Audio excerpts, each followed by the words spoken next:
આ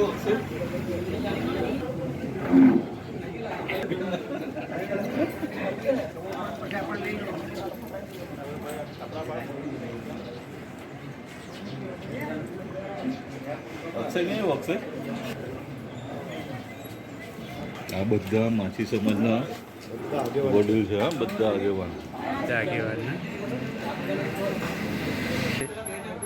મતદાન થઈ રહ્યું છે અને હાલની તારીખમાં 10 વાગ્યામાં 35% મતદાન થઈ ગયું છે. વિશેષ શું તમને કહીએ? આજે સવારથી કેવી મહેનત કરી છે? મહેનત તો કરવાનું, લોકો જાગૃત છે, તેથી પોતાની રીતે પોતે આવીને મતદાન કરી રહ્યા છે. મતલબ એટલે કોલ્લક ગામની વ્યક્તિ ઘણી સમજદાર અને વ્યવસ્થિત છે, એ સારી રીતે મતદાન કરે છે. મતલબ આજરોજ લોકસભાનું જે ઇલેક્શન ચાલી રહ્યું છે એમાં કોલ્લક ગામે કહેવાય ને કે ઉત્સવ કે ને આપણે દિવાળી ઉત્સવ છે કે પછી હોળીનો ઉત્સવ જે મનાવતા હોઈએ છે એ ટાઈપનો ઉત્સવ આજે લોકો મનાવી રહ્યા છે.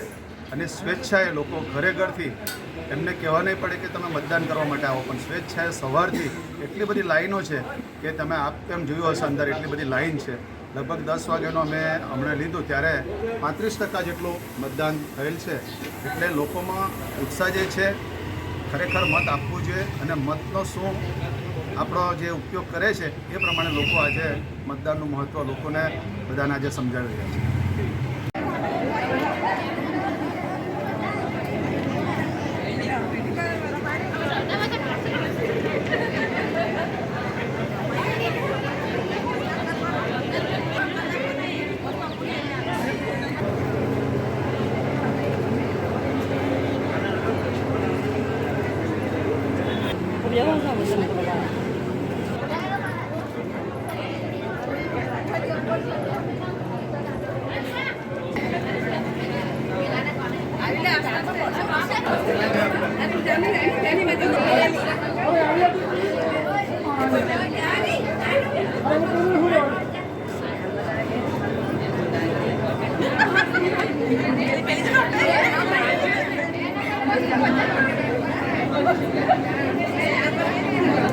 પહેલી વખત છે તમારું?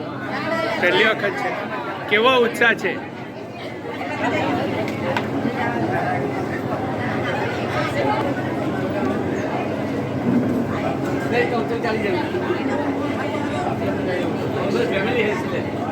આ બધ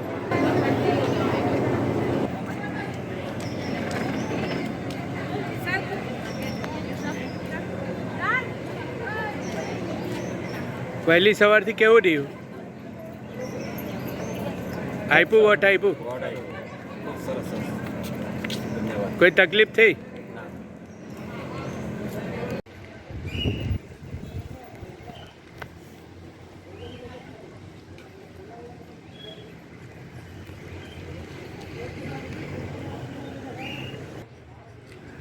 ભારત માતા કી જય, ભારત માતા કી જય, વંદે માતરમ, વંદે માતરમ.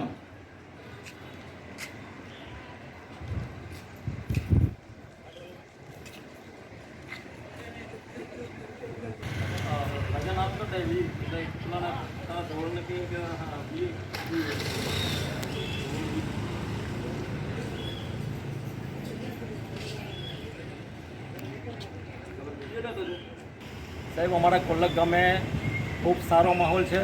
સવારે 7 વાગ્યાથી જ્યારે ખરેખર બૂથ ઉપર મતદારોની સંખ્યા વધતીને વધતી જાય છે. 7 વાગ્યાથી જ્યારે ખરેખર મતદાન થઈ રહ્યું તે વખતે આજે કોલ્લક ગામે ભાજપ તરફી ખૂબ સારો એવો અને મહત્ત્વના દિવસે લોકો ભાજપને મત આપવા માટે નીકળી પડ્યા છે અને ભાજપનો ખૂબ સારો એવો માહોલ દેખાઈ રહ્યો છે. કોણ જીતશે તમને શું લાગે? સાહેબ, આ વખતે ખરેખર લોકસભાની ચૂંટણી છે અને લોકસભાની ચૂંટણીમાં અમારા કોલ્લક ગામમાં તો પહેલાંથી જ ભાજપનો ગઢ છે. એટલે આ વખતે અમે ધવલભાઈને મત આપીએ છીએ અને ધવલભાઈ જરૂર જીતશે. અને અહીં જે ખરેખર 5 લાખથી વધારે મતની જે લીડ આપવાની છે એ લીડથી ધવલભાઈ જીતી જશે અને 400 પાર થશે એની અમે ખાતરી સાથે કહીએ છીએ.